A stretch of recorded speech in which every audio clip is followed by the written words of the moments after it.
የሚናገር ይሰማል፣ የማይናገር ግን ይረሳል።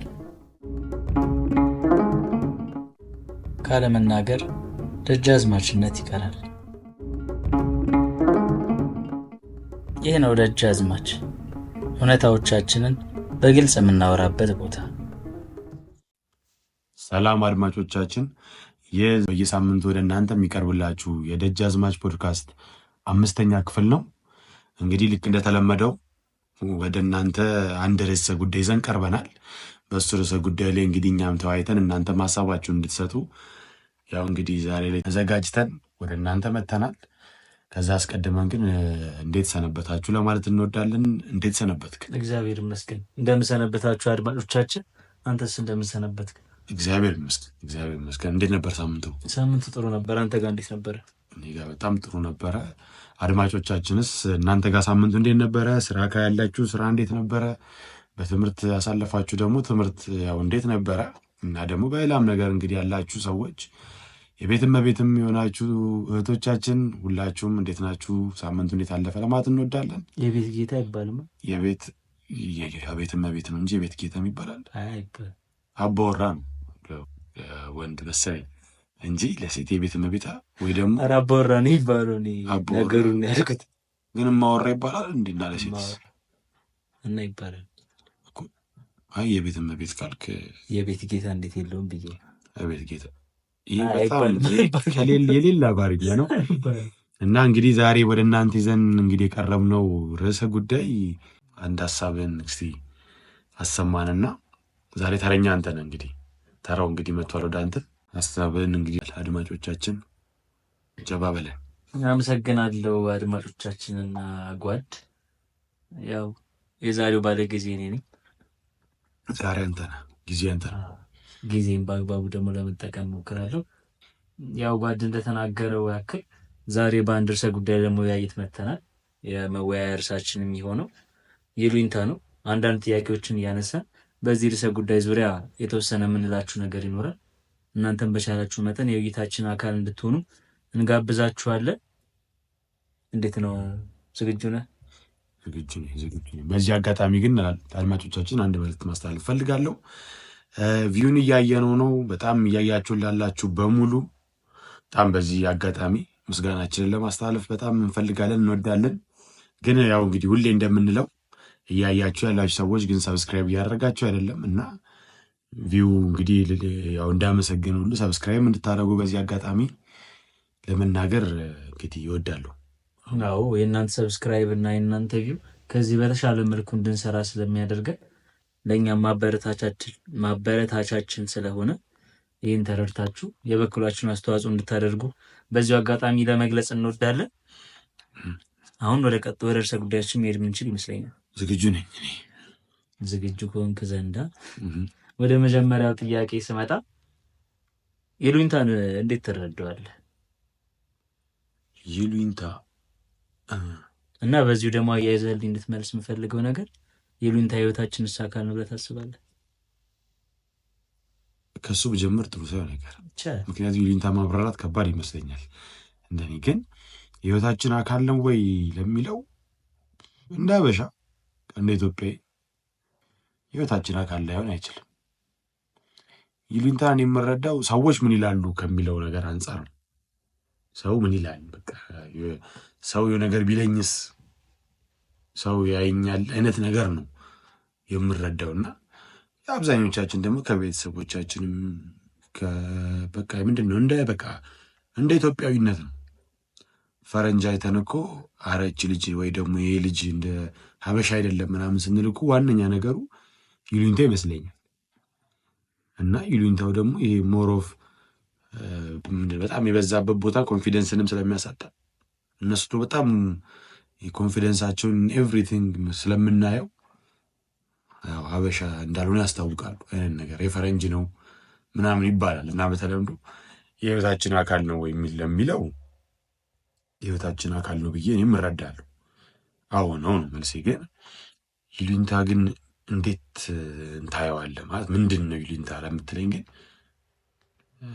በጣም ማብራሪያው በጣም ከባድ ይመስለኛል። ግን በአጭሩ ግን እኔ እንደሚገባኝ ሰዎች በቃ ምን ይላሉ ሰዎች ቢያዩኝስ? ሰዎችን በቃ የሰዎችን አስተያየት ማሰብ መሰለኝ። ይሄ ምንድን አውትሳይድ ላይ በቃ ያለ ምናልባት ከምታደርገው ነገር ጋር ከምታወራው ነገር ጋር ምናልባት ልብስም ከሆነ ከምንለብሰው ነገር ጋር የማይገናኘውን ሰው ሀሳብ ከሰጠ ወይ ደግሞ ሰው ካየኝ ሰው ነገር ካለኝ ምናምን በቃ በሚለው ነው የምረዳው። ይሉኝታ ብዬ የሆነ ሼም ምናምን አይነት ነገር ነው በቃ ሼም ይዞኛል ምናምን እንደሚባለው እንደዛ ነው የምረዳው። አንተ እንዴት ታየዋለህ? የተለየ ምልከታ የለውም። ያው ይሉኝታ ስንል አብዛኛውን ጊዜ እንደምንረዳው ሰው ምን ይለኛል ምናምን ብለን የምንረዳበት መንገድ ነው። ግን እንደ ኢትዮጵያ ማህበረሰብ እንዳለ ህዝብ ግን ወይ ኢትዮጵያ ውስጥ እንደሚኖር እንደ አንድ ግለሰብ ግን ካየ ነው እኔ እንደ የማህበረሰቡ አንድ ሴት ነው ብዬ አስባለሁ። ማህበረሰባችን በራሱ ከኖረበት ዘመን አንስቶ እስከ ዛሬ ድረስ ካለበት ጊዜ ድረስ የነበረ አንድ ሴት ይመስለኛል። ማለት ይሄ ባህል ወግ ምናምን ከምንለው አይነት ነገር አንጻር ጋር ተያይዞ የመጣ ይመስለኛል። ምክንያቱም በዛ ምክንያት ብዙ ነገሮቻችንን እንድንገድብ ያደረገን ይመስለኛል። እና ይሄ ስርዓት እንዲኖረን ብዙ ነገሮች አሁን አልባል የሆኑ ነገሮች እንዳናደርግ ምናምን የቻልንበት አንዱ ሴት ይመስለኛል። እና በዛ ምክንያት ይሄ ባህላችንን ወጋችንን ብዙ ነገሮቻችን ሳይበረዙ እንዲቀጥሉ ካደረጉ ነገሮቻችን መካከል አንዱ ስለሚመስለኝ እንደ ኢትዮጵያ ማህበረሰብ እንደ እሴት ነው ማሰብ ይሉኝታል ማለት ነው። እና የህይወታችን አንድ አካል ነው ወይ ካልከኝ በሚገባ ነው። እኔም ከዛ አንጻር እንደዛ በሚገባ ነው። ለምን አብዛኛውን ነገራችንን ከማህበረሰቡ ስርዓት ውስጥ ወጥተን የምንኖር አይነት ህዝቦች ስላልሆነ በእኛም እድሜ ያለ ይሁን ከኛ እድሜ በታች ያለውም ይሁን አብዛኛው ሰው በዚህ እንትን ውስጥ ነው ያደገው፣ በዚህ ስርዓት ውስጥ ነው የመጣውና የህይወታችን አንዱ አካል ሊሆን የማይችልበት ምንም እድል አለ ብዬ አላስብም። ያው በመልካምም በመጥፎም ሊሆን ይችላል። እሱም በቀጣዩ ርዕሰ ጉዳዮቻችን የምንመለከተው ቢሆንም ግን አንድ ህይወታችን አካል ግን እንደሆነ አምናለሁ። ኢቨን ራሱ እኮ እንትን አለው። አሁን ለምሳሌ በቃ ይሉኝታ የሌለው ምናምን ሰውዬ ወይ እንደዚህ ይሉኝታ የሌላት ልጅ ምናምን አሁን ይሉኝታ ቢስ ነው ምናምን ይባላል። በቃ እንደዛ እኛ ራሱ እንደዛ እንላለን። ሼማይዝም እንዲ ይህ ምንም ሼም ራሱ አያውቅም ምናምን እና በቃ የሆነ ጥሩ ጎን ምናምን ሊኖር ይችላል። ያው ጥሩ ጎንና መጥፎ ጎንን እንዳልከው ምናልባት ልናወራበት እንችላለን። ግን በቃ እንደ ሀበሻ በቃ አንዱ መገለጫ ነው። ሀበሻ እንደመሆነ መጠን ኢትዮጵያዊ እንደመሆነ መጠን በቃ ግልጽ ነው። ይሉኝታ ምንድን ነው? በየትኛውም ሳስበው ያው ዲግሪው ሊለያይ ይችላል እንጂ ኢትዮጵያ ውስጥ ካለ ድረስ የትኛውም ቦታ ላይ ብትሄድ ያለ ነገር ይመስለኛል። ያው ሁሉም ቦታ ሄጄ ባላቅም ግን በቃ አብዛኛው ቦታ ላይ ግን ያለ ይመስለኛል። የሚገለጽበት መንገድ ምናልባት ሊለያይ ይችላል። የሚተገበርበት ሁኔታ ይለያይ እንጂ ነስም ይብዛ እያንዳንዱ ቦታ ላይ እያንዳንዱ አካባቢ ላይ ሊኖር የማይችልበት ነገር አለ ብዬ አላምንም። በተለያየ መልኩ ይኖራል። ግን ያው እንዳልከው የሚተገበርበትና የሚደረግበት መጠን ይለያይ እንጂ ይሉኝታ የምንለው ነገር በተለይ እንደ ኢትዮጵያ አይነት ህይወት የሚኖር ህዝብ ላይ የለም ብዬ አላምንም። እና አንድ ህይወታችን አካል እንደሆነም ከዛ ተነስተን ማሰብ እንችላለን ብዬ አስባለሁ። አዎ በቃ የሆነ ሁሉም ሰው እንትንም ምንድን ነው ሪሌት የሚያደርገው ነገር ነው ብዬ አስባለሁ። ከብዙ ነገሮች አንጻር ከልጅነት ጀምሮ ኢቨን ቁጣ ምንድን ነው ኢቨን የምትቆጣበት ነገር በቃ አንዱ ቤዝ ሊያደርግ የሚችለው እዚህ ነገር ላይ ነው። ለብዙ ነገር መሰረት ይመስለኛል። ብዙ ነገሮች ላይ ሰው ምን ይላል ብሎ የሆነ ነገር ራሱ መፍራት እኔ ሳስበው ከብዙ ነገር ይቀላል ብዬ አስባለሁ።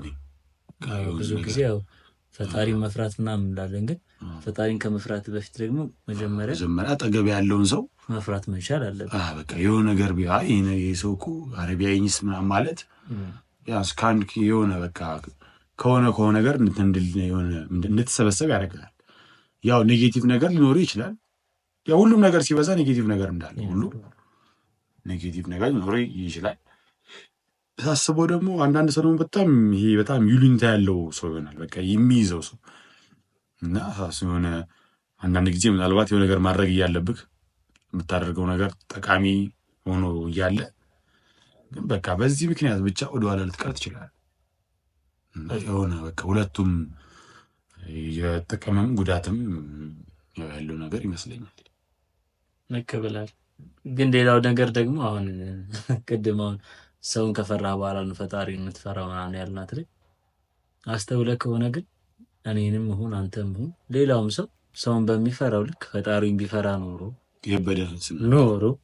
የበደረስን እሱማ ሌላ ኖሮ እሱ ቢሆን ኖሮ ደግሞ ከዚህ የተሻለ እንደ ቤተሰብ ስታየው ደግሞ ብዙ ጊዜ ብዙ ነገር አለ። በቃ አረ ሰው ምናምን በሚባለው ልክ አረ ፈጣሪ ቢያይን ምናምን ቢባል ኖሮ እሱ በጣም ሌላ ቻፕተር ነው እንጂ ቢቻል ኖሮ አስበዋል። አሁን ፈጣሪ ቢያይንስ የሚለው ትክክለኛውን ጭንቅላታችን ላይ መፈጠር ቢችል ኖሮ ብዙ ነገሮችን ማስተካከል እንችላለን ብዬ አምናለሁ።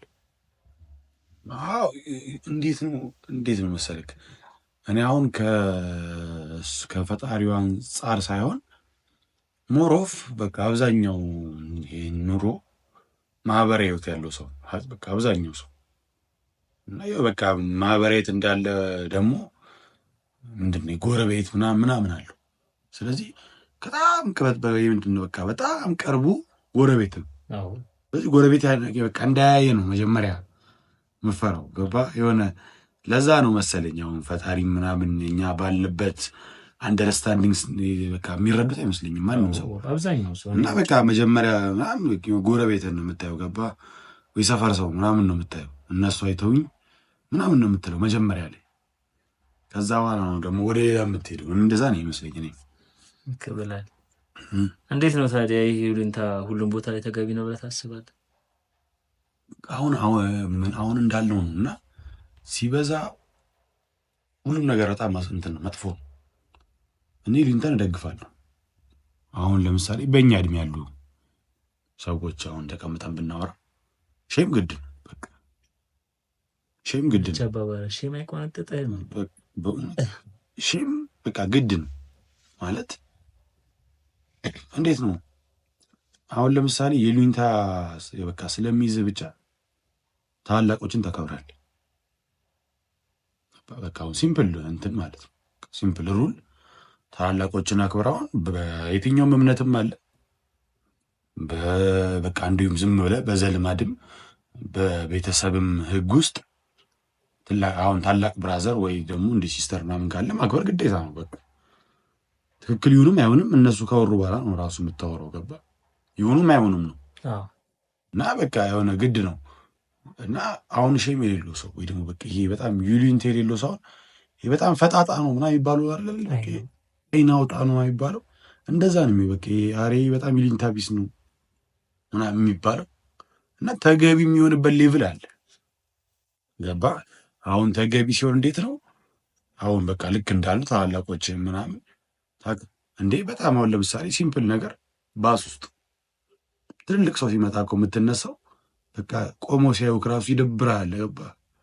ምናልባት እኮ አንተም የገባው አሞ ምናምን ይሆናል እኮ ወንበር ምናምን ተሰልፈ ያገኘው ግን አንድ ትልቅ ሰው ምናምን መጥቶ እስር ሲቆም ሼም ነው በቃ አትቀመም አንተ ቆመው ምናምን አንተ አትቀመጥም ሼም ነው። ልክ እንደዛ በቃ አሁን ከዚህ አንፃር ተገቢ ሊሆን ይችላል።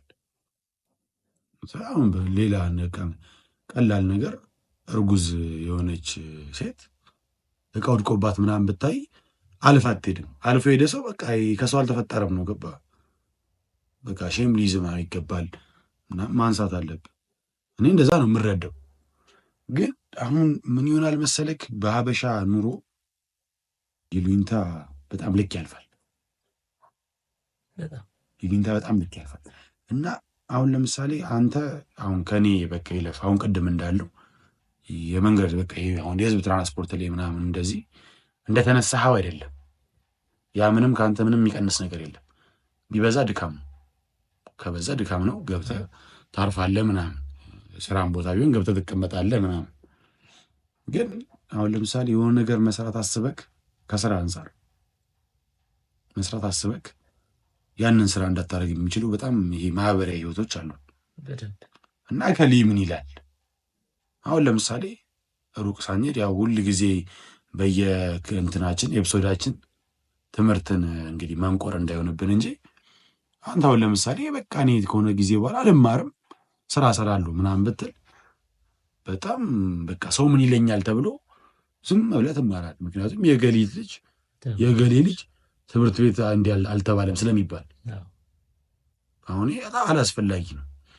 አሁን ለምሳሌ ወይ አለቃህ ምናምን ነገር 11 ሰዓት ሆኖ ከስራ ልትወጣ ስትል የሆነች ስራ እቺ ስራ ብቻ አለችብኝ እሷን ሰርተህ ትወጣለህ ምናምን ይልሃል።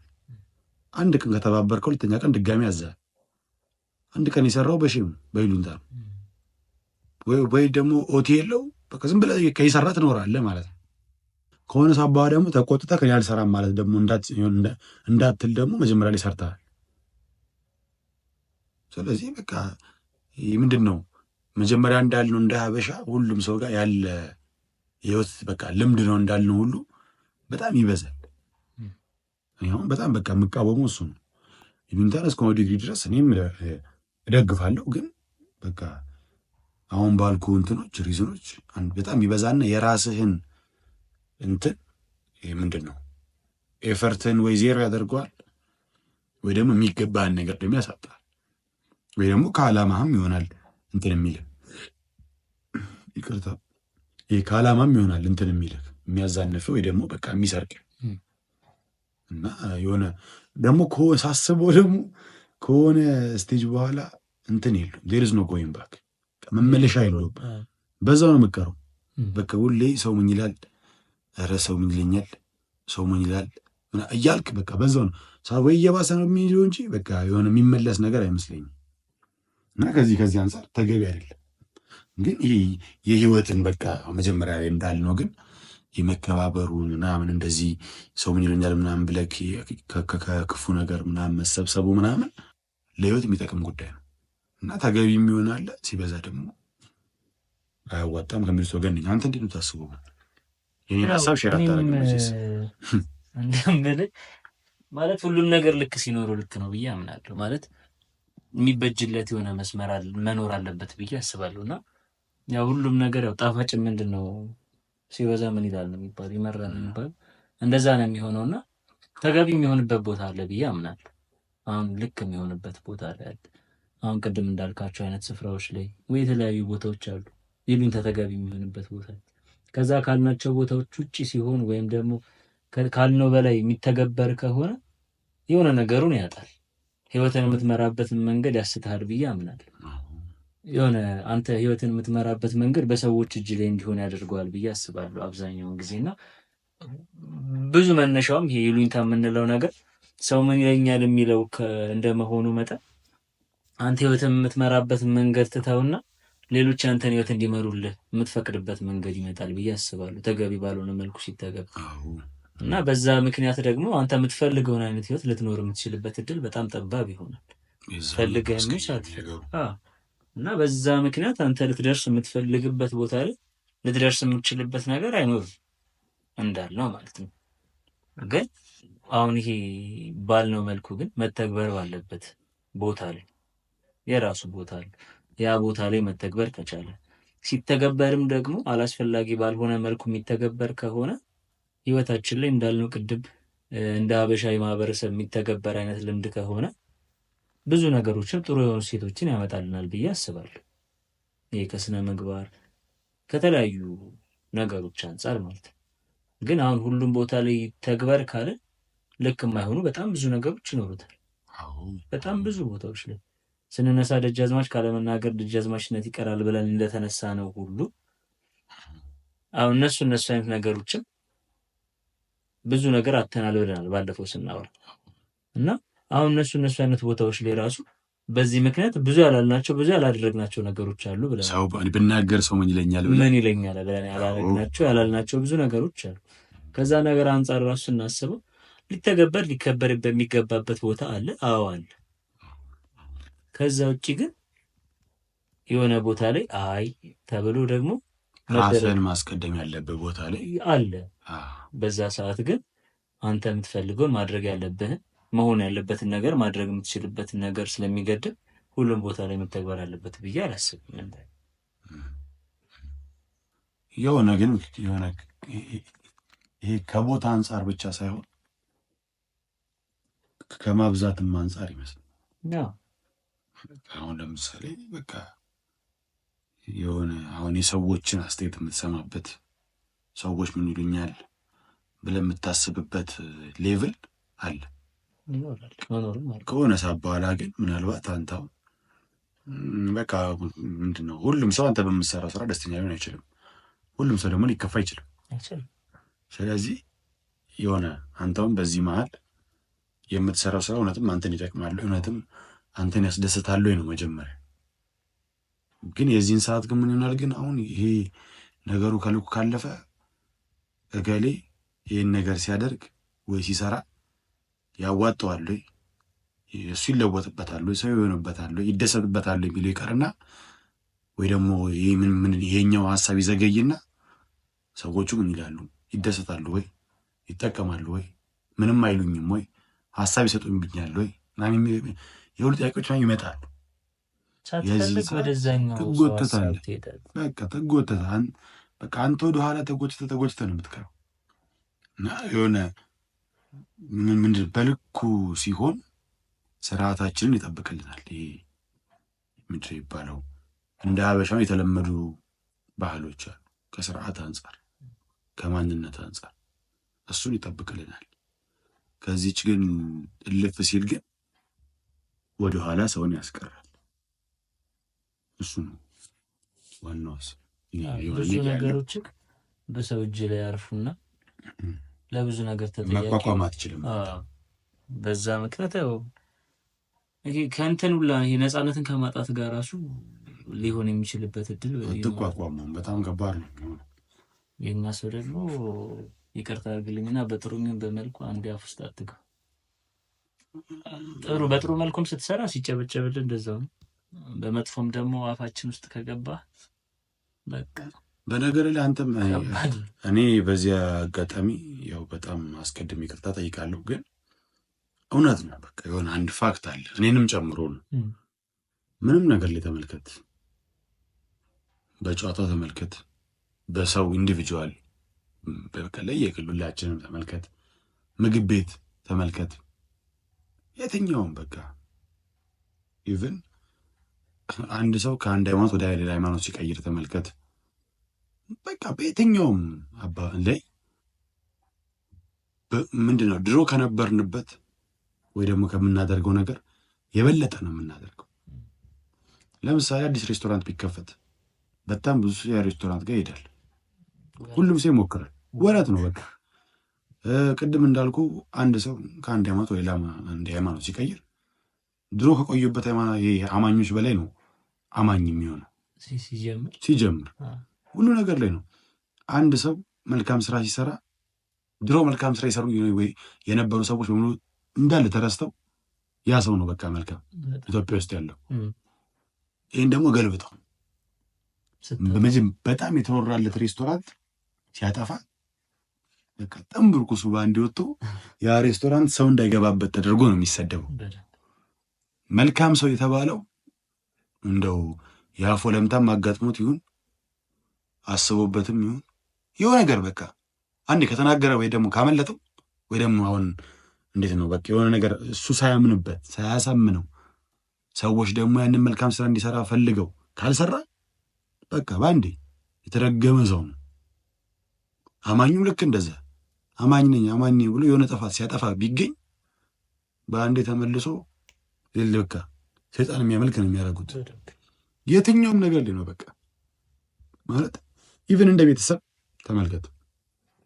ቤተሰብ ውስጥ በአንዴ የሆነ ስራ ሰርቶ የተለወጠ ልጅ ካለ ከሱ በላይ ሰሪ ከሱ በላይ እንትን የለም። በቃ በቤት ውስጥ ሁሉም ሲያሞካሸዋል። ልጁ ወይ ቢከስር ወይ ስራ ቢያቆም ወይ ቢታመም ከሱ በላይ ተረጂ የለም በአንድ እና ሳስቡ የሆነ እንደ በቃ እንደ እንትን ነው። በጣም መስተካከል አለብን በእውነት ብዙ ነገር ማለት በዚህ ከተነሳ አይቀር እውነት እኔ ለአድማጮቻችንም ይህንን በጣም መናገር የምፈልገው ነው። እንደ ሀገር እንደ ህዝብ መስተካከል አለብን። ካሞገስን በልኩ እናሞግስ፣ ካልተመቸንም በቃ በልኩ ሀሳብ እንስጥ እውነት። ምክንያቱም ልክ ስናሞግስ በአንዴ ሰውየውን ወይ ሴትዮዋን ጣር ያጡታናት እሷ ራሱ ለመውረድ ትፈራለች።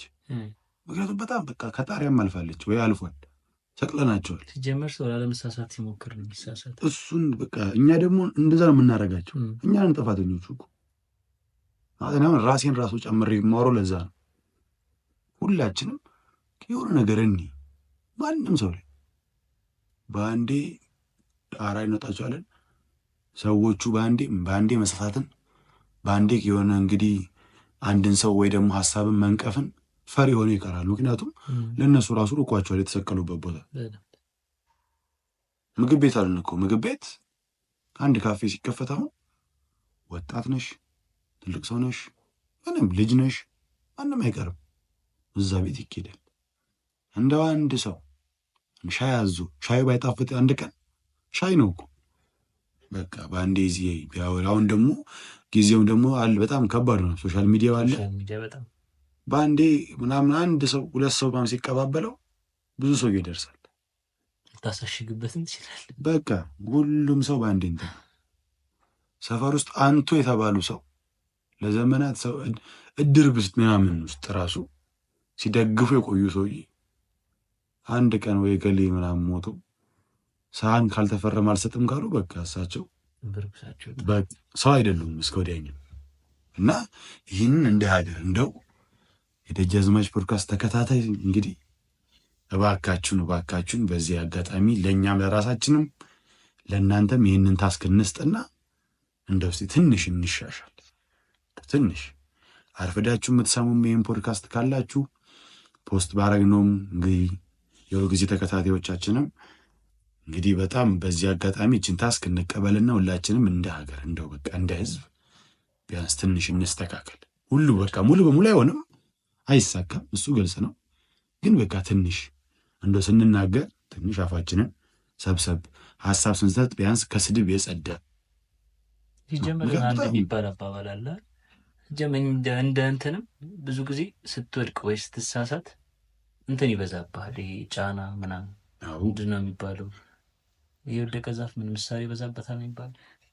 መጠቋቋሚያ ትሆናለህ። በቃ ደግሞ እንዳትነሳ ተደርገህ ነው የምትሰበረው። እንዴ በጣም የሁሉ ነገር ምሳሌ መስጫ በቃ አንተ ነህ። ከዛ በኋላ ጣት ወደ አንተ በቃ ሁሉም ጣት ወደ አንተ ነው ሲባል አስተውለህ ታውቃለህ? ስታመለክት ወዴት ነው? አንዷ ጣት ድሮ ትምህርት ቤት እንባል ነበር። ትምህርት ቤት ጓደኞቻችሁ ላይ እንደዚህ አትበሉ፣ ሶስት ወደ አንተ ነው የሚሉ ነበር። እና እንደዛ የሚለውን ነገር እንትን አንልም አንረዳም። እና አሁን ላይ በስልካችን ያለው እንትን የመጠቆሚያው ጣት ምናልባት አይታይም፣ ወደ ውስጥ ነው መሰለኝ። ሶስት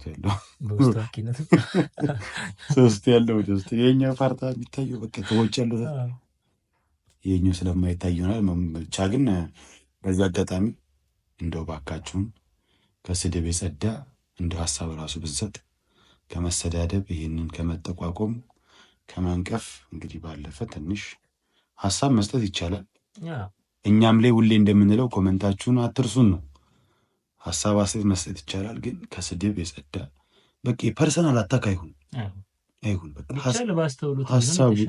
በቃ ሀሳቡ ላይ እንስጥ ነው። ሁሉም ሰው ይሳሳታል፣ ሁሉም ሰው ነገር ይናገራል። እኔ እናንተም እኮ የሆነ ቀን መስሎን የሆነ ነገር ልናገር እንችላለን። ፖድካስታችሁ ላንናገር የምንችልበት በቃ ምንም ጋራንቲ የለም። ሰው ነህ፣ ከሰው ስህተት ከብረት ዝገት ነው እና በቃ ሁላችንም በዚህ አጋጣሚ ይችን ነገር እንግዲህ እናስተካከል ነው። በጣም ይቅርታ ሀሳባችንን ወይ ላንቲን ወሰድኩት አጋጣሚውን ሳገኝ ያው እንግዲህ ታስከምሰጠው ለኔ ነኝ። አይ ቆንጆ መልዕክት ነው ማለት እንደ ቀልድ የሚታለፍ አይነት ነገር አይደለም። እና አሁን ላይ ደግሞ በጣም እያየው ነው፣ በጣም እያየን ነው ብዙ ቦታ ላይ በደንብ። ምክንያቱም ሶሻል ሚዲያ አለ። እስቲ አንተ ግባና አንድ ሰው በቃ የሆነ ሲሪየስ የሆነ መልዕክት ያስተላልፍ። ምንም ቲክቶክ ላይ ግባ፣ ፌስቡክ ላይ ግባ፣ ኢንስታግራም ላይ ግባ፣ ምንም ኢቭን ቴሌግራም እንትን ላይ ቻናል ላይ ገብተህ የሆነ ኮሜንት ምናምን እንደዚህ አንብብ። ዜና ቲክቫ ኢትዮጵያ አሁን ሁሉም ሰው የሚያውቀው ነው። አብዛኞቻችን ያው ለመጥራት እንትን ያልኩት ሁሉም ሰው ስለሚያውቅ ነው። ቲክቫን ሁሉም ሰው ያውቀዋል። አንድ ዜና ሲለቀቅ ከታች ገብቶ አስተያየቱ መብዛቱ ምናምን እና ጊዜውም ቀላል ገባ። በቃ አንሆንመስ ነው። አንተ ከጀርባን ያለው ማንም እከሌ ነው ብሎ መጥቶ ምንም ስለማይልህ ከሁሉም ሰው እዛ ጋር እንደፈለገ እንዲህ ነው እንዲህ ነው መሰዳደቡ በጣም እንትን ሆኗል፣ ተለምዷል። እና በእርግጥ እኔም ማደንቃችሁ ሰዎች አሉ በዚህ አጋጣሚ ይህን ያክል በቃ እየተቀጠቀጡም ቢሆን ሬዚስት አድርገው ሰርቫይቭ አድርገው ራሳቸውን አውጥተው ፐብሊክ በሆነ እንትን ላይ ሶሻል ሚዲያ ፕላትፎርም ላይ አውጥተው እየሰሩ እያስተላለፉ መልእክት ኢንተርቴን እያደረጉ ሰውን ምናምን ያሉ ልጆች አሉ፣ ትልልቅ ሰዎችም አሉ። እና እነሱን በዚህ አጋጣሚ እኔ ያደንቃሉ፣ እናመሰግናቸውም እንወዳለን። ምክንያቱም እኔ አንተ ብትሆን ብትለኝ እንደዛ መሆን አልችልም፣ ራሴን ስለማውቀው እኔ እንደዛ መሆን አልችልም። እና በዚህ አጋጣሚ እንደዚህ ይህንን ሁሉ እየቻሉ እውነት ይህንን ሁሉ እየቻሉ ስራ እየሰሩበትም ለሆኑት በጣም ትልቅ ክብር አለኝ በእውነት። ሪዚስት አድርገው መቀመጡ ራሱ ስድቡን ትልቅ ነገር ነው፣ በእውነት ትልቅ ነገር ነው። ግን በዚህ አጋጣሚ ግን በቃ እንትኑ ቀላል ሆነዋል። እርግጥ ነው ይህ መሰዳደቢያ መንገዱ ቀላል ሆነዋል። ግን እኛ ትንሽ እንታረም ነው፣ ትንሽ ቢያንስ እንቀንስ፣ ስድባችንን እንቀንስ፣ የሀሳባችንን ብቻ እንስጥ እና ስድቡ ቢያንስ እንቶ አንተ እንዲህ ከማለት እንዲህ ያልከው ትክክል አይደለም ማለት ይሻላል።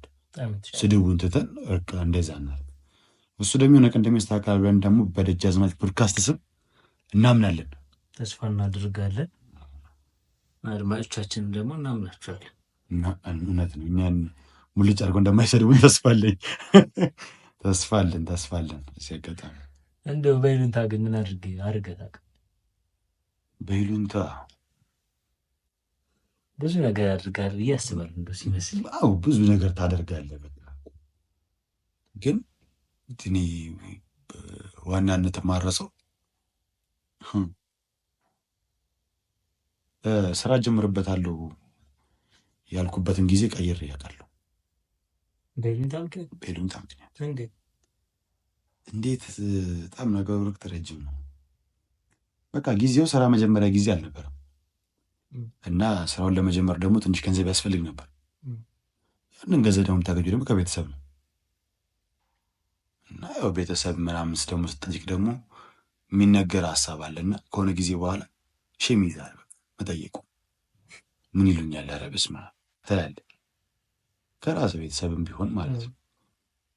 እና እንደውም ቅርብ ጊዜ ያን ያህል ሩቅም አይደለም እንደዚህ ያልኩበትና በቃ የሆነ እንዴት አለ መሰለህ፣ አሁን ለምሳሌ መጀመሪያ ላይ ባለፈው አውርተናታል እቺ እኔ መቀጠርን ህይወት ማበረታታው የሆነ ጊዜ የማበረታታበት ጊዜ አለ ያልኩበትም አንዱ ሀሳብ ይሄ ነው። ያው እንግዲህ እየተዋወቀን እየሄድን ነው በደንብ አድማጮቻችን ጋርም እና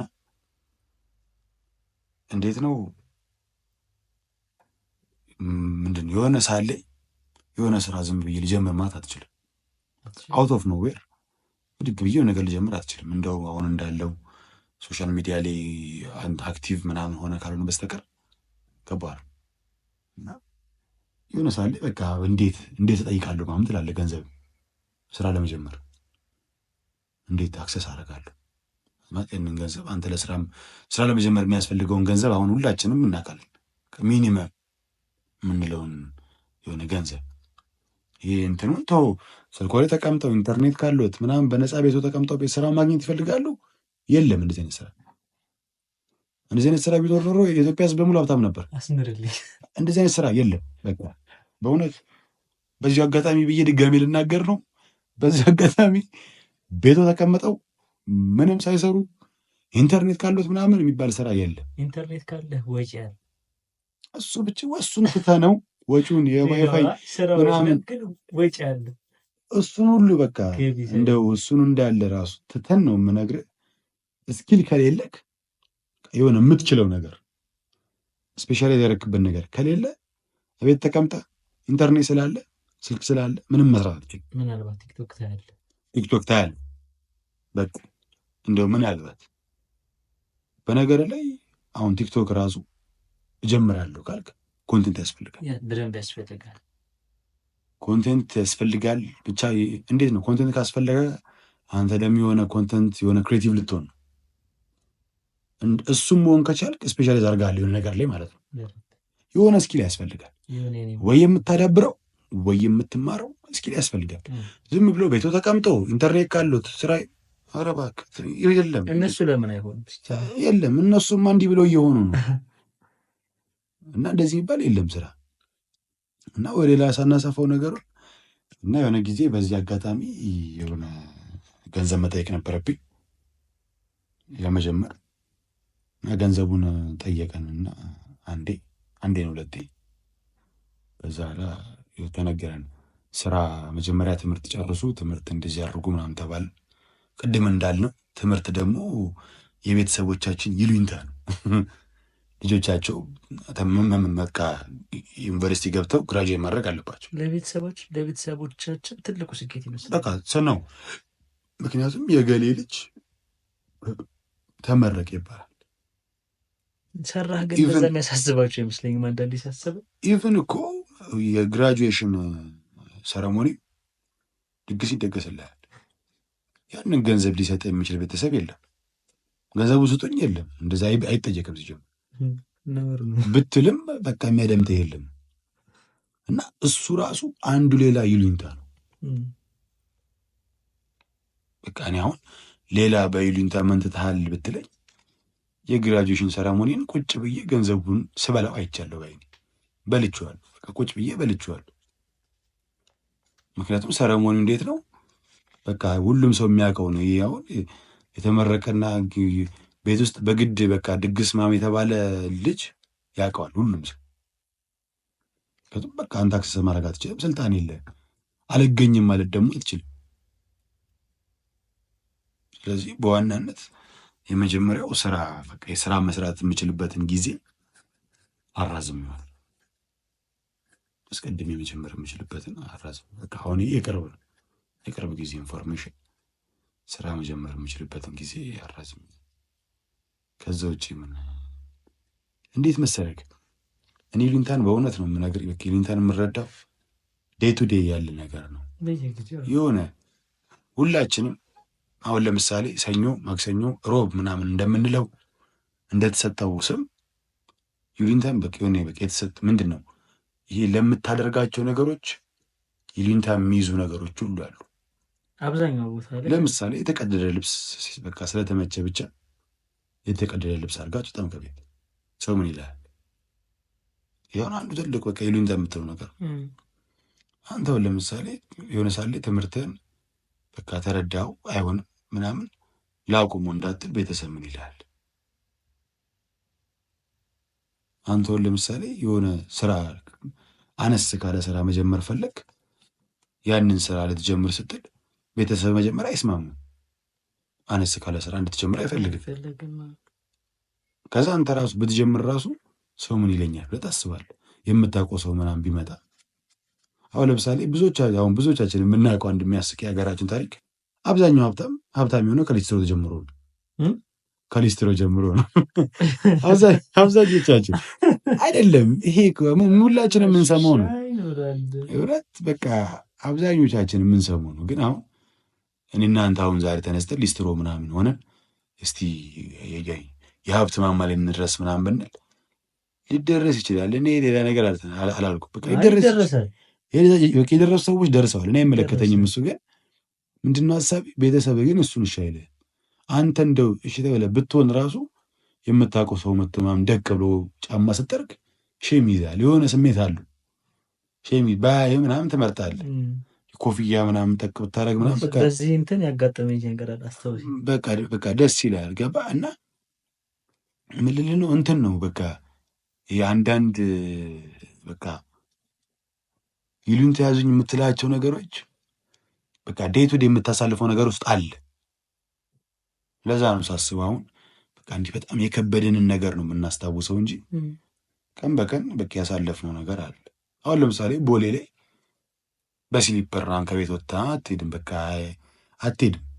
ሰው ምን ይለኛል ትላለህ። ሼም ይዛል። እቺ እንዲህ በምትደረገው ስሊፐር ጣት ማስገቢያ ባለበት አሁን በሷ ላጥራት እያልክ ቦሌ ምናምን አትሄድም። በቃ ብትሄድም ካፌ ምናምን አያስገቡም። ገባ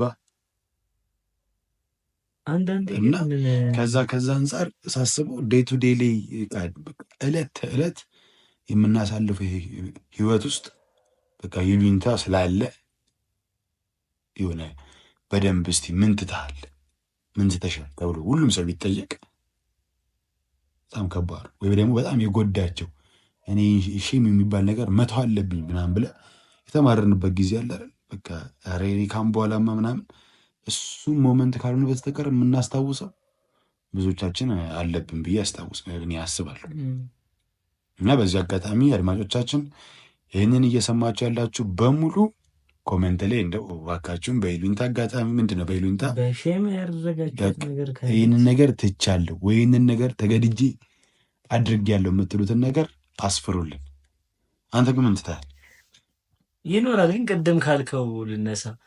አሁን ይሄ ዝቅ ብሎ ከመስራት ጋር ካልከው ምናምን በጣም ባለፈው እንዳልኩ ነው የሆነ አንድ ወር ምናምን 1 ወር ከ15 ቀን አካባቢ ተቀጥሬ ሰርቻለሁ እንዳልኩ እና አስበው ከተመረቅን ማግስት ነው ምናምን ያን ስራ ለመስራት ቤተሰቦቼን ለማሳመን የጣርኩትን ጥረት እኔ ነው የማውቀው። በሰዓቱ ስራ ያስፈልገኛል ይነስ የሚብሳ ቤት መቀመጥ አለ፣ ብዙ ነገሮች አሉ፣ ቤተሰብ ማገዝ አለ ምናምን። ያው ገንዘቡ መጥቶ እዚህ ግባ የሚባል አይደለም እኮ ግን ቢሆንም ለጭንቅላትም ስትል የሆነ ስራ መስራት አለብህ መጀመሪያ። እና ያንን ስራ በምሰራበት ጊዜ አጋጣሚ በፊት ከነበርንበት ሰፈር ቀይረናል እና ያገኘሁት ስራ ደግሞ በፊት የምንሰራበት ሰፈር አካባቢ የድሮ ሰፈር ሰዎች የሚያውቁት ነገር አለ። ዩኒቨርሲቲ ተማሪ እንደነበርኩ ያውቃሉ ምናምን። ጥሩ ነገሩ ሴሬሞኒ ስላልነበር የምርቃት ፕሮግራም ምናምን ስላልነበር አብዛኛው ሰው ልመረቅ አልመረቅ አያውቅም። ግን ያው ከነበረኝ የበፊት እንትን አንጻር ካልተመረቅ ደግሞ ሁሉም ሰው ደግሞ ያልተመረቅ ነው ይመስል ተባረህ ነው ይመስል እኮ በጣም እኮ የሚገርም እኮ ሀገር ካልተደገሰ በቃ ድግሱን መተዋወን ካልበላ ሁሉም ሰው ተባረ ወይ የደገምክ የምትኖር ምናምን ነው ይመስሉ። በቃ አክስቴ ብላኝ ታውቃለች። የሆነ ጊዜ በመሀል የሆነ ነገር ተፈጥሮ የተወሰነ ጊዜ ወደ ቤት መጥቼ ነበር ለእረፍት አይነት ነገር ያው የሆነ ነገር ተፈጥሮና ግቢስ ብዙዎቻችን መተን እረፍት ወስደናል። በዛ መሀል እንግዲህ አክስቴ ናት፣ የገዛ አክስቴ ናት። እንዳ ያለውን ጉዳይ ነገራት ምናምን እሷም ታውቅ ቤተሰቦች ያውቃሉ ምናምን። ከዛ እንዴት እንደሆነ አላውቅም ከሱ ጋር ተማክራ ምናምን አይነት ነገር ነው መሰለኝ እንዴት እረፍት ይመጣል ተባሮ ነው ምናምን እያሉ ተባረርክ እንዴ ምናምን ብላ ጠይቀኝላት አለች። ትጠይቃል ጠይቀኝ ዲዛይን ራሱ ደንግጣኛለች። እና ምን ልልህ ፈልጌ ነው እንዳልኩ ነው ድግስ አልነበረም። በዛ ማለት ትምህርት ጨረስኩ ምናምን ይመጣል እና እዛ ሱቅ ላይ ለመግዛት የሚመጡ ሰዎች ነበሩ። የመጀመሪያዎቹን ሳምንታት ያለፍኩበትን መንገድ እኔን የምናውቀው ገና አላዩኝ መከራ እሱን ነው ቀደም ያልኩት። ከዛ መታውም ደግሞ ለእነሱ የምታሳያቸው ነገር አለ። እንደው ባሳያቸው ነገር ደስተኛ አይሆኑም ይሆን ልክ አላደረግኩም ይሆን በጣም ብዙ ነገሮች ወደ አንተ ይመጣሉና ከዛ ስራ እስከወጣ ድረስ የነበረኝን እንትን ነው የማውቀው። አሁን ይሄን ስንል ግን ስራውን ከመናቅ ምናምን አንጻር አይደለም፣ ማህበረሰቡ ከፈጠረብን ምስል አንጻር ነው እያልን ያለን እንጂ ስራው ዝቅ ብሎ መስራት ልክ አይደለም እያልን ሳይሆን ግን ያው የፈጠርነው ምስል አለ ህብረተሰቡ። እኔ በዚህ አጋጣሚ እንደውም ካልክ እንደው ስራውን ከመናቅ ካልክ አንጻር የዛሬን አድርገውና ቦሌ ጋር አንድ ደንበኛ ነበር ሊስትሮ ቦሌ ድልድይ ስር አሁን ያው ተነስተዋል ከኮሪደር በኋላ አይቻልማ መንገድ ላይ ምናምን እና የሉም እና ቦሌ ድልድይ ስር በቃ እስከለት ያሉ ቦሌ ድልድይ ስር እና ልጁ በቃ እንዲህ ሲሰራ ምናምን አዋራዋለሁ ምናምን እና በቃ ምንድን ነው የምትሰራው ምናምን ያው ክረምት ካልሆነ ምናምን ነገር እንደዚህ አንድ 400 ብር 500 ብር እንሰራለን በቀን ማለት ነው። ክረምት ከሆነ እስከ 9 ልንሰራ እንችላለን። ይሄ ማለት በጣም እኔ እንጃ ብዙዎቻችን ይከፋናል ይህን ስንሰማ። ይሄ ማለት ተቀጥሮ ከሚሰራ የመንግስትም ሆነ የግል ከአብዛኛው የኢትዮጵያ ማህበረሰብ ከሚያገኘው ደሞዝ በላይ ነው። በጣም የተሻለ ደግሞ ጎርስ ታበዛው 9 በ30 ለእናንተ ልቶ 400-500 ብርንም በ30 ቀን ለእናንተ ልቶ ጊዜ ቤቱን አብዛቱን ለእናንተ ልቶ ግን ከአብዛኛው ሰው በላይ ይሄ ደሞዝ ስቲል ነው። አሁን እኔ የነገርኩህ ይሄንን ኦልሞስት የስንት ጊዜ ታሪክ መሰለህ? አመት አይሆነው እንደዛ ይሆናል፣ አመት ምናምን ይሆናል። እና ስቲል ነው አብዛኛው ሰው የደሞዝ ሬንጅ እስከ ስንት ድረስ እንደሆነ እናውቃለን። ስራው ግን ባይ ዲፎልት የተናቀ ስራ ሁላችንም እናውቀዋለን። እኔ እናንተ ሊስትሮ ስሩ ብንባል ነገር የምናስበው የሚኖረን ሜንታሊቲ እናውቀዋለን። ሁሉም ሰው ያስታውቃል። እዛ ደግሞ በቃ ትንሽ ደግሞ ዩኒቨርሲቲ ምናምን ገብተህ ከወጣ ደግሞ በቃ የምታስበው ትልቅ ነገር ትልቅ ገንዘብ ምናምን በቃ ኢቨን ስትቀጠር ራሱ የምትጠብቀው ኤክስፔክቴሽን የደሞዝ ኤክስፔክቴሽን እኮ ሌላ ነው። 2 ኢንተርቪው 3 ኢንተርቪው ሲያስቀይሙ ነው ትንሽ የምትረጋጋው እንጂ እኮ መጀመሪያ እኮ የምትጠይቀው ኤክስፔክቴሽን እኮ ሌላ ነው አይደል እንዴ? እና የሆነ በዚህ አጋጣሚ እንደው ይሄ የስራ መናቃችን ምናምን ያው ቀደም እንዳልኩ በስንሰማ ከልጅነታችን ጀምሮ አብዛኛው ሀብታም ከሊስትሮ ነው የጀመረው። ቅድም ብያለሁ። እና ያኔ ግን ስንት ነበር ግን አስበው ሊስትሮ? እኛ ራሱ በስንት ብር ጫማ ሲጀመር ያኔ አብዛኛው ሰው አይደለም የዛኔ ሀብታም ሆኖ የተባሉት ሰዎች ይቅርና የኛ አባቶቻችን እኔ ትዝ ይለኛል ኪዊና ሉዲ ነበረ ቤታቸው። ከዛ እሷም ተወደደች እየተባለ ነው በቃ ስትላጥ በምንድን ነው ዛሬ እኮ በክብሪት የተቃጠለች ነው። የቀለም ስንት የቀለም ብሩሽ ባክ ነው። እኛ ኧረ በእናትህ ተው እንዴ! እኛ አድገን እኮ አንተ ጫማን በ1 ብር ምናምን በ5 ሳንቲም እኮ ተጠርጓል በደንብ ውድ ተብሎ አንተ በቃ እኛ እናንተ አድገን ለማስጠረግ ደርሰን ነው የምነግርህ። በ1 ብር ምናምን አስጠርገናል ጫማ። 5 ብር ሲጠረግ ትዝ ይላል። እንኳን ሀብታም ሆኖ ብቻ እንኳን ሀብታም እና ግን ምን ልልህ ነው ግን በቃ እንትን ነው እነሱ አሁን እነዚህ ሰዎች ሲሰሩ አሁን ከተባለው ከ100ም ሊስትሮ አንዱም ሀብታም ቢሆን ስንቱም ሀብታም ቢሆን እኛ እንትና ጉዳይም ኮንሰርንም አይደለም። እና ምንድነው ግን ሰዎች ምን ይሉኛል የሚለውን አቲቲዩድ ወይ ደግሞ ይሄ ኢንቴንሽን ምንድነው ይሄ ኢንቴንሽን ብቻ ሳይሆን አመለካከታቸው በቃ ጥሩ ነው። ምክንያቱም ብዙዎቻችን እሱን አመለካከት ወይ ደግሞ ይሄኛውን አስተሳሰባችንን ገተን መስራትን አልመረጥም። ስለ ሊስትሮ ብቻ የለም የምናወራው ስለ ሁሉም ስራ ነው። እና ደግሞ በቃ ሰዎች ምን ይሉኛል እንዴት ሽምቅቅ ሰውነት ሲሸማቀቅ ራስ ይሰማሃል እኮ ማለት ይሉኝታ የሚለው ነገር ውስጣችን ከመግባት በቃ የተነሳ ሰውነት በቃ ስሜት አለው። በራስ መተማመንህን ታጣበታለህ። በቃ ቅንስ የሆነ ነገር ስጋ ተቆርጦ ምናምን ወደቀ የሚባል አይደል እንዴ? እንደዛ ነው። ቁርስ ብሎ ሲወርቅ ትሰማዋለህ። ከዛ ደግሞ ሰው ያን ነገር እንዲሰማህ የሚያደርግበት መንገድ ልምድ ነው። እንዴት ነው በቃ ለሁሉ ነገር ያለን ግምት አለ። ማን አሁን ወደ ሌላ ርዕስ ልትወስደኝ ነው። እና በቃ ሁሉም ሰው በቃ ለስራም በል ለትምህርትም በል ለህይወትም ለትዳርም ለሁሉም በቃ ለሁሉም የኑሮ ደረጃና የኑሮ አይነት እንትን አለው፣ ሌቭል አለው። አንተ ከዛ ሌቭል ወጥተህ ከተገኘክ ላትሸማቀቅ አትችልም። ይሄ ነው እንደውም ትልቁ ይሉኝታ ማለት። አንተ ህይወትን እየኖርክ ነው። አንድ ቀን አሻሽላለሁ ብለክ ማንም ሳይጠላውም ገባ። ይሄ አሁን ትልቁን ሌቭል ወይ ደግሞ ላይ ያለውን እንትን ደረጃ ማንም ሰው እኮ አይጠላም። ማን ይጠላል? ያደገ አበባ ማን ይጠላል አይደል እንዴ? ልክ እንደዛ ነው። ግን ከነዚህ ከወጣላቸው የኑሮ አይነትና የኑሮ ደረጃ ትንሽ በቃ ዝቅ ብለህ ወይ ደግሞ ወጣ ብለህ ከተገኘህ ግን አንተም በይሉንታ ወይ በሼም ትሞታለህ።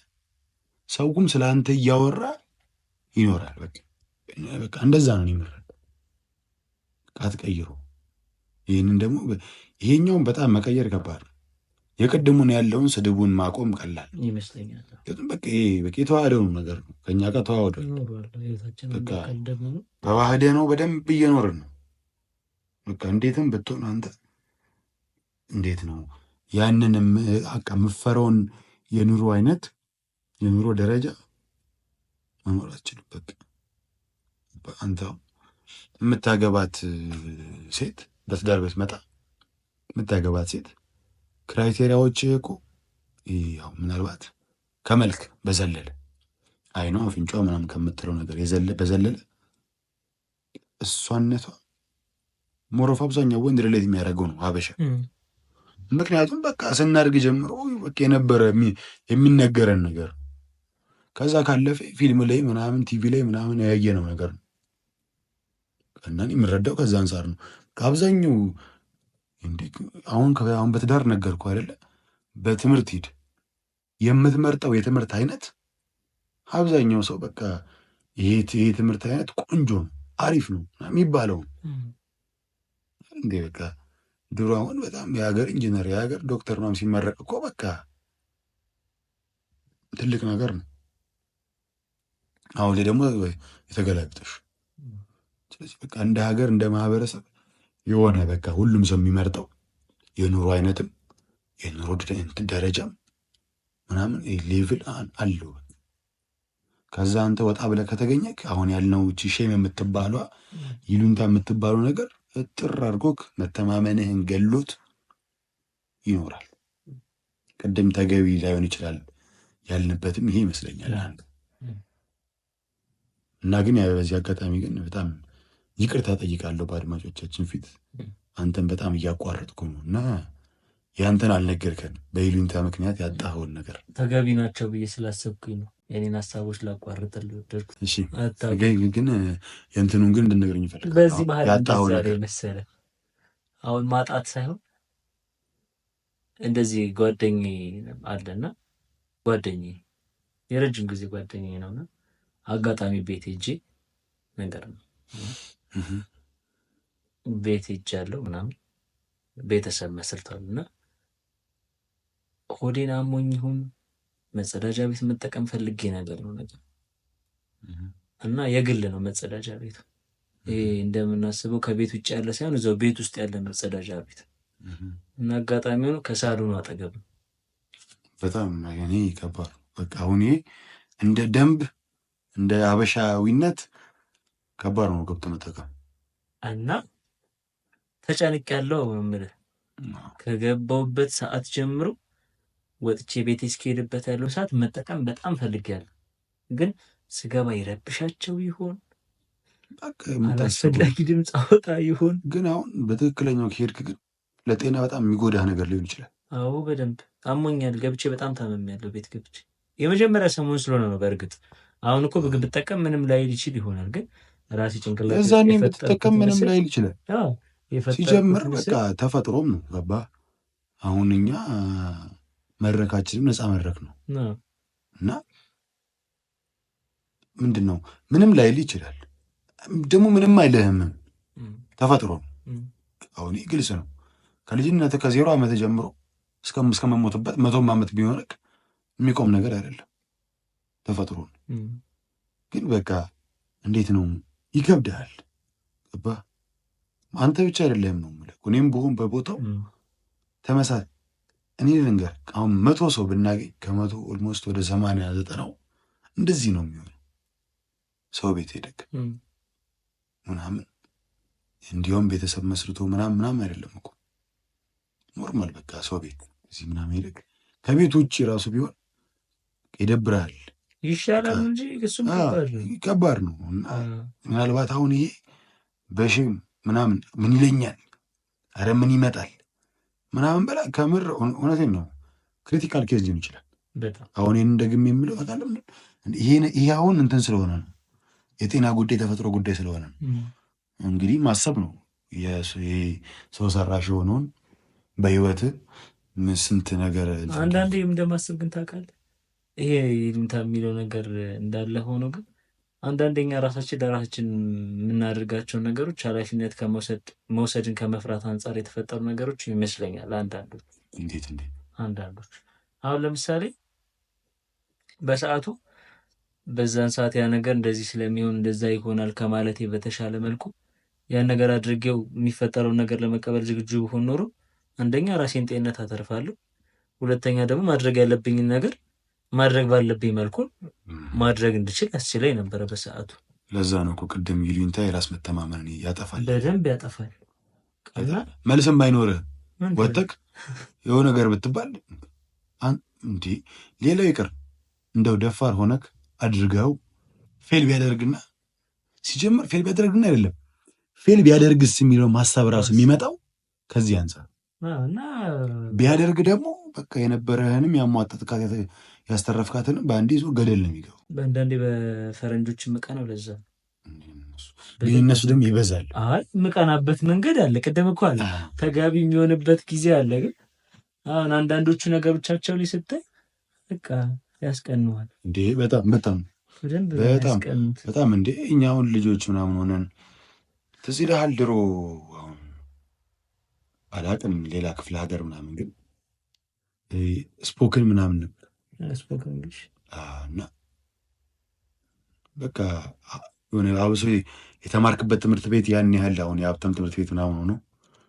እንግሊዝኛ ፐርፌክት ምናምን ካልሆንክ በስተቀር ለዛም ነው እኮ ገንዘብ መበደርና እንግሊዝኛ ደፍት የሆነ እንትን ይጠይቃል የሚባለው ድፍረት የሚባለው።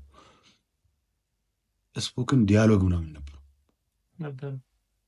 ዲያሎግ ስታቀርብ ትልቁ ፍርሃት ባበላሸውስ፣ ብታበላሸው ከሆነም ችግር የለውም ትማርበታለህ። ገባ? ትምህርት ነው እኮ ትምህርት ነው። ገባ? ግን ይሄ ሰው አረ ሰው ምን ይላል የሚለው ነገር እንግዲህ አስቡ፣ የዛን የጀመረ ነገር እየተማርክ ነው እኮ ይሄድክ እኮ በነገር ላይ የማያውቅ ተማሪ ነው የማያውቅ ሰው ነው የሚማረው። ይሄ ጊዜ ደደብ ነው የምትለው ወደ ትምህርት ቤት የሚሄደው ሲባል ተንተካል የማያውቅ ሰው ነው በቃ የሚሄደው። ገባ አይደለም? ማንም ሰው ከእናቱ ሲወጣ አያውቅም። ልታስተካክል ነው የሄድከው፣ ግን በቃ ትፈራለህ። እስቲ አንተ የውጭ ሀገር ፊልም እርግጥ ነው ይበዛል እንዳልነው ቅድም ይበዛል፣ ግን በቃ አለ ኮርኮር የሆነ ፖይንት ላይ ትክክለኛ ላይፋቸውን ይመራሉ። ለዛ እኮ ነው እነሱ ከእኛ ቀድሞ በ10 ምናምን ዓመታቸው ስራ ጀምረዋል። ትንሽ እድግ 18 20 ሲሆናቸው ከቤት ወጥተዋል። ብራዘር የሉም ጥሪት እየመሩ እኛ በ25 በ26 እቤት ነን፣ ገና ቤተሰቦቻችን ላይ ነው። እነሱም ለጻ ልጅ ነው የሚያበዛን ሰው ነው። በቃ ስራ ከሌለክ 5000 ብር 7000 ብር ደግሞ እዚህ ተቀጥረ እየሰራ ከወርወራ ያደርሰን ትራንስፖርት ከ20 ጀምሮ ከቤተሰብ ትቀበላለህ። አስቡ እስኪ። ከዛ እንዲሆነ ሰው የሆነ አፍተር 1 year or 2 years ስራ ከጀመረ በኋላ ያገባል። እሷም አታውቅም ከቤት ወጣ፣ እሱም አያውቅም ከቤት ወጣ። ያለውን ህይወት ከዛ በኋላ ማሰብ ከክልል ማንም አያውቅም። ሁለቱም ይበላቸዋል፣ የሚያውቅ የለም የነሱ እና የሆነ እንትን የሚሆንበት ሌቭል በቃ በጣም ይሄ ይሉኝታ የራስ መተማመንን ያጠፋል የሚባልበት ሌቭል በጣም በቃ የሚሰራው የዚህ ነው። አምባገነን ሆኖብናል። በቃ በእውነት በጣም በቃ ዲክታተር ሆኖ ለዘመናት ነው በቃ የሚገዛን። እውነት ግን እሱን ማሸነፍ ግን የቻልክ ቀን ግን አስቡ በደንብ። በዚህ አጋጣሚ ድጋሚ አድማጮቻችን አንድ መልዕክት ማስተላለፍ እፈልጋለሁ። የሆነ እንትን ላይ ሰከንድ ኤፒሶዳችን ላይ ነው መሰለኝ ፈርስት ነው ሰከንድ ኤፒሶዳችን ላይ መናገርንና ሰው ማስቀየምን ለዩ ብለን ነበር። ሁለተኛ ኤፒሶድ ላይ ነው። አሁንም ምን ማለት ፈልጌ ነው ይሉኝታን በተገቢ መልኩ በተገቢ መንገድ መጠቀምንና ራስን እስኪ መጉዳትን ለዩ። ይህን በተገቢ መንገድ ሲሆን ይሉኝታ ያስመርቃል። ጥሩ ነገር ታተርፍበታል፣ ሰው ታውቅበታል፣ ሰው አታስቀይምበት። ከተገቢነቱ ግን ያለፈ ሰዓት ግን አንተነትን ይሰርቃል። አንተነትን ይወስዳል። በራስ መተማመንን ያጠፋዋል። በራስ መቆም እንድትችል አያድርግም። ስለዚህ ይሉኝታን እስከምን ድረስ መጠቀም እንዳለብን አድማጮቻችን እንድታውቁልኝ በዚህ አጋጣሚ ለመናገር ወዳለሁ። ይህ የደጃዝማች ፖድካስት ነው። ደጃዝማች ፖድካስትን መርጠው ስለሚያዳምጡ እናመሰግናለን። አሁንም ደጃዝማች ፖድካስት ከዚህ የበለጠ መስራት እንዲችል ላይክ፣ ሰብስክራይብ እንድታደርጉ በዚህ አጋጣሚ ለመግለጽ እንወዳለን። ሰዓታችን እየሄደ ስለሆነ ወደ መጨረሻው ሀሳብ ልምጣና ሀሳባችንን ጠቅልለን እንጨርስ። ለአንተ ይሉኝታ ቢስ የሚባል ሰው ምን አይነት ሰው ነው? ይሉኝታ ቢስ ቃሉ ራሱ ያስፈራል በጣም በእውነት በጣም ሲጀምር ቢስ የበዛበት ነገር በሙሉ ከባድ ቃል ይመስለኛል። ኢና ቢስ ከባድ ነው። እውነት ቢስ ከባድ አፍራሽ ነው በጣም በጣም። እና ይሉኝታ ቢስ ለአንተ ምን አይነት ሰው ነው? ይሉኝታ ቢስ፣ ስርዓተ ቢስ፣ እንደዛ ነገር ነው ማለት እንዴት ነው ይሉኝታ ቢስ ትል ታውቃለህ? እንዴት እኔ አሁን በቃ በጣም ቀጥታ በቃ የሚመጣልኝ ነገር ይሄ በቃ የሰው መናቅ ያለበት የሰውን ቅድም ብለናል። ይሉኝታ ማለት ሰው ምን ይለኛል፣ እኔ ሰው ምን ይለኛልን የምቀበልበት ሌቭል አለ። ይሄ ፐርሰናል ኦፒኒየን። ሰው ምን ይለኛል ኢቭን ከፈጣሪ ጋር ያስማማል ብዬ አምናለሁ። ፈጣሪ ጋር ያስማማኛል፣ በቃ በጣም ያስማማል እስከሆነ ድረስ በቃ እስከሆነ ሊሚት ድረስ። እና ያ ሰው ይሉኝታ ቢስ ነው ስል አጠገቡ ያለን ሰው የናቀ ሰው ለእኔ በቃ ያሁን ቀጥታ ትርጉም አንተ አይ እሱ አለን እንዴ እሱ ምን ይለኛል ብለህ አክብረኸኝ የተወከው ነገር ያስመሰግናል። በልኩ ሲሆን አሁን በልኩ ሲሆን በቃ ያስመሰግናል። ነገር ግን ከዚህ በቃ ጭራሽ የወረደው የጠፋው ምንም ይሉኝታ የሌለው ሲሆን ግን አጠገብ ያለን ሰው የናቀ ሰው ነው። በቃ ያንን ሰው ከምንም ያልቆጠረ ቫልዩ በቃ ያልገባው የኔ ሰው መሰለኝ። ምን አይነት ቦታ ሊያጋጥም ያውቃል? ያው ብዙ ቦታ ያጋጥማል። ወይ ደግሞ እስቲ ያጋጠመን ጊዜም ታስታውሰዋል? እንደዚህ ሰው ሲያደርግ አጋጥሞኛል ብትል? በእርግጥ እንዲህ ማስታወሰው የለም በግልጽ ግን በስራ ጉዳይ ያጋጠመኛል። አሁን ለምሳሌ የሀበሻ ንግድ፣ ኢትዮጵያውያን ንግድ የማታውቀው ቦታ ሄደህ የምትገዛው ነገር አይደለም። ማንንም ሰው ቼክ ብታደርግ አሬ እንትና ደንበኛ እንትናን የላከው ምናምን ብለህ ሂድ ተብለህ ነው የምትሄደው የትም ቦታና አውቃቸዋለሁ አረ እነሱማ ብለህ ሄደህ አንተ ላይ በጣም ብዙ በቃ ሲሰራብህ ልትስ ትችላለህ። ያ ሰው ለእኔ በጣም ይሉኝታ ቢስ ሼም ሊይዙ ይገባል። ሲጀምር አንተም ሄድ እንትን ቅርበቱን በዘመድ በሰው የምትሄደው እሱን ነገር እምነቱን ፊክስ ለማድረግ ነው። ቢያንስ ለዛ ሰው ሲል እሱ ምን ይለኛል ይላል ብለህ ስለምታስብ ከዛ አስብ እና በእሱ አጋጥሞኝ ያውቃል። እንደዛ ብዬ ሄጄ ያውም በቅርብ ደረጃ ቅርብ በሰውም አይደለም የሄድኩት ራሴ በማውቀው ሰው ጋር ሄጄ እንደዚህ በገንዘብ ጉዳይ ትንሽ ሊሆን ለመጭበርበር ሩብ ጉዳይ ደርሼ አውቃለሁና በዚህ አጋጣሚ በጣም ሼም እነዚህ ልጆች አያውቁም ምናምን አስበቃስ ብለውኛል። እስቲ አንተን ንገረኝ። እኔ ያው ቅድም እንዳልኩ ነው መጀመሪያ ላይ እንዳልኩ ነው እና እንደ አንድ ሴት እንደመሆኑ መጠን በተገቢ መልኩ ከሆነ ወይም ደግሞ ልክ ተበጅቶለት ከሆነ ይሉኝታ ቢስ የምለው ሰው እንዴት ያለውን አይነት ሰው እንደሆነ ታውቃለህ? ይነስም ይብዛም ከስርዓት ያፈነገጠ ይሄ ስርዓት የሌለው አይነት የሚባሉ አለ። እንደሱ ቃሉ ይመጥን አይመጥን አላውቅም። ይሄ ጋጠ ወጥ የምትለው አይነት ነገር አለ አለ ማለት እንደዛ አይነት ሰው አለ። ምናልባት እኔም ጋጠ ወጥ ሲባል ሲጀምር የወጣ ሰው ነው በቃ የወጣ ሰው ከሆነ ነገር ያፈነገጠ ነው። እንደዛ ነው።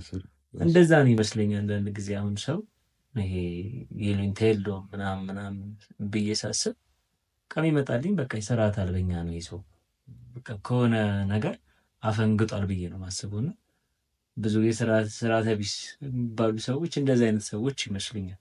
እኔም እንደዛ ልሆን እችላለሁ እኮ ግን ሳስበው ነገር የሚመጣልኝ እንደዛ ነው። እና ብዙ ቦታ ላይ ያጋጥማል። ትራንስፖርት ላይ ያው ቅድም እንዳልከው በየተቀን እንቅስቃሴ ላይ ይኖራል እና ትራንስፖርት ላይ ያለ አንዳንድ ማጠብቃቸዋል ትልቅ ሰው ሆኖ ከንግግርም አንጻር አሁን በተለይ አሁን ትልቅ ሰው ሆኖ ማጠብቃቸው ነገሮች አሉ። የሆነ ወርዶ ሲገኝብህ ምናምን ሶስት አስሮ እንደ ሰውዬ ቢያንስ ትንሽ እንኳን ሼም ብዙ ቦታ ላይ ያጋጥመሃል። መምህራኖቻችን ራሱ ይቅርታ አድርግልኝና አለ ሁሉም ቦታ ላይ አለ። በዚህ አጋጣሚ አድማጮቻችን እንደዚህ ስለ ትምህርት ምናምን የምናወራው አብዛኛውን ጊዜ አሳልፍነው ስንማር ስለነበር ነው እንጂ ከክፋት አድርጋችሁ እንዳትረዱት ነው። ከረጅም ጊዜ ተማሪ ነበርን እና ብዙም ከባቢያችን በትምህርት ዙሪያ ስለሆነ ነው ስለ ትምህርት ስንወቅስም ስለ መምህራኖችም ስናነሳ የሰማችሁትና ሲጀምር የተማርንበትን ጊዜ እንዲበልጥ እንደው ሚኒመም አንድ 50 ዓመት ምናምን ሊሆን ይገባል እንድንበልጠው። ምክንያቱም እስከ 24 እስከ 25 ዓመት ማን 25 አትደርስም። እስከ 23 እስከ 22 ዓመት ተማሪ ነው። ስለዚህ እጥፍ አድርገው 50 ምናምን ወይ 48 49 ዓመታቸው መሆን አለበት። በዛ እንዳልገመቱ የእድሜያችንን አድማጮቻችን ተስፋ አደርጋለሁ። ልትገምቱም ችግር የለም። እድሜ ጸጋ 48 ያደለው ነው እዛ ድረስ የሚኖረው በዚህ ጊዜ ነው። ብቻ ምን ልል ፈልጌ ነው በቃ እንዳልኩ ጋጥ ወጥነት ነው የሚመጣልኝ ለኔ። ስርዓተ ቢስ ነው አንድ ሰው ስል ከሆነ ነገር አፈንግጧል። በነገር ላይ በደንብ ስርዓት የሚያስይዝም ነገር ነው። ይልኝታ በደንብ በቃ ቅድም አላት እቺ ሰው ምን ይለኛል። ባለፈው ስለ ልጅነታችን ስራው ስናወራ ስለ ቅጣት ምናምን አውርተናል። ከመቀጣት በላይም ህሊናችንን የሆነች ነገር ቆንጠጥ እንድታደርገን የሚያደርገን አንድ ነገር ነው። በዛ ምክንያት ብዙ የምትተዋቸው ነገሮች አሉ፣ ብዙ የምታስተካክላቸው ነገሮች አሉ። ምናልባት አስተውለ ከሆነ አላውቅም፣ ይቅርታ በዚህ አጋጣሚ አድማጮቻችን፣ ሌላ ነገር ለማለት ሳይሆን አብዛኛውን በእኛ እድሜ ያለ ሰው ወይም በእኛ እድሜ ያለ ወጣት ፈልጎም ይሁን ሳይፈልግ አንዳንድ ሱሶች ውስጥ አለ። ይሄ የምናውቀው እውነታ ስለሆነ ማለት ነው።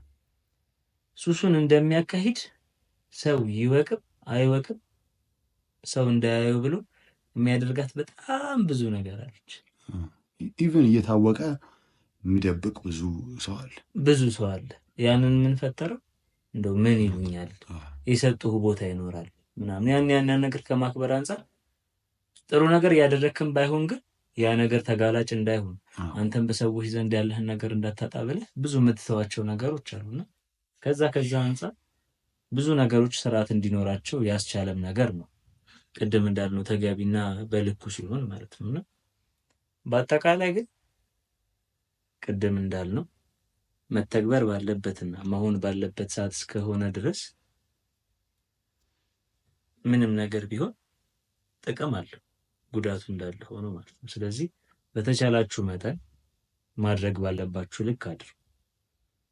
ይህም ሲባል ግን ደግሞ ሁሉንም ነገር ፈቅደን ህይወታችን በሰዎች እጅ ላይ እንዲሆን መፍቀድ ግን አለብን ብለን አናስብም።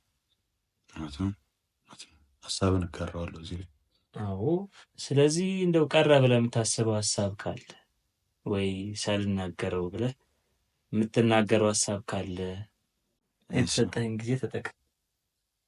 እሺ፣ እኔ በዚህ አጋጣሚ እያልኩ ሀሳቤን ሳይጠፋብኝ ነው ወዲያው የምናገረውና በእርግጥ እንደዚህ እንትን የለም፣ ግን ይሉኝታ አስፈላጊ ነገር ነው። ርዕሳችን ስለሆነ ይሉኝታ በጣም አስፈላጊ ነገር ነው፣ ግን ተገቢም በሆነበት ጊዜና ቦታ ነው መደረግ ያለበት። ከልክ ሲያልፍ ሀሳባችንንም እኛነታችንንም የራስ መተማመናችንን ሁሉ ነገራችንን ይዞት ገደል ነው የሚገባው። ስለዚህ እሱን እንግዲህ ሁላችንም እያመዛዘንን እያወዳደርን እንጠቀመው።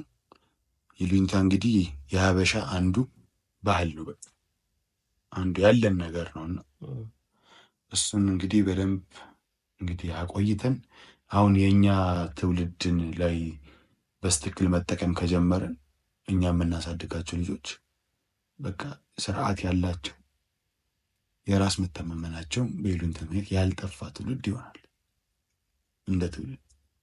በዚህ አጋጣሚ ግን አንዳንድ የምናያቸው ነገሮች እውነታውን በእኛ ዘመን ይሉኝታ የሚባለው ነገር አለ ወይ የሚያስብሉ ነገሮችንም እናያለን አንዳንድ ጊዜ። እሱማ ከምን አንጻር መሰለ የምረዳው እኔ ሁሉም ቦታ እንደምታስበው አይሆንም። ሁሉም ሰው አንድ አይነት አይሆንም። ቅድም ነጮቹ ጋር ብለን እንዳወራ ነው ነጮቹ ጋር ሰው ምን ይለኛል ብሎ የሚደበቅ ሰው ሊኖር ይችላል። ስለዚህ እኛ ጋር ደግሞ እንደ ኦፖዚት እንትን በቃ ምንም ሰው አየኝ አላየኝ ምን አገባኝ ምናምን የሚልም ሰው ሊኖር ይችላል። ስለዚህ ከዛ አንጻር ነው የምረዳው። ለእነሱም በዚህ አጋጣሚ ሰው አየኝ ብሎ ለሰው እንትን ማለት መጨነቅ መልካም ነገር ነው እስከ ሆነ ሊሚት ድረስ እናንተን ቢጠብቅ ነው እንጂ አይጎዳም። ከልኩ ሲያልፍ ግን ያው ቅድም እንዳልነው ብዙ ነገርን ያሳጣል ነው የኔ ሀሳብ ይሄ ነው። ለዛሬ በጣም ያነሳው ሀሳብ በጣም ቆንጆ ነው፣ ግን የአንተን ሀሳብ ልስማና ማጠቃለያውን ቀረ የምለው ሀሳብ የለም። በዚሁ አጋጣሚ ስላዳመጣችሁ እናመሰግናለን። ከመዝጋታችን በፊት ግን በዚህ ርዕሰ ጉዳይ ላይ አንድ ጥያቄ ለማንሳት እንሞክር። እንደው ሰዎች ምን ይሉን ይሆን ብለን የምናስባቸው ሀሳቦች እውነት ህይወታችንን ወይም የህይወታችንን ቁልፍ በሰዎች እጅ ላይ አድርጎታል ወይስ የህይወታችንን ቁልፍ እኛ ጋር ነው ያለው ወይስ ሰዎች ጋር ነው ያለው የሚለው ራሳችሁ እንድትጠይቁ ፈልጋለሁ። ሀሳባችሁን በዚህ አጋጣሚ ኮመንት ላይ ቅድምም ብለናል፣ ኮመንት ላይ አሁንም ኮመንት ላይ ሀሳባችሁን ጻፉልን። ስላዳመጣችሁን እናመሰግናለን። ይህ የደጃዝማች ፖድካስት ነው። ሁሌ በየሳምንቱ ወደ እናንተ የሚቀርብላችሁ ነው። እናመሰግናለን። ሁሌ እንደምንለው ካለመናገር ደጃዝማችነት ይቀራል። ይህ ነው ደጃዝማች፣ እውነታዎቻችንን በግልጽ የምናወራበት ቦታ ነው። ሁላችሁም ነውና እውነታዎቻችሁን በግልጽ እናወራ እንላለን። ስላዳመጣችሁ እናመሰግናለን። መልካም ሳምንት። እናመሰግናለን።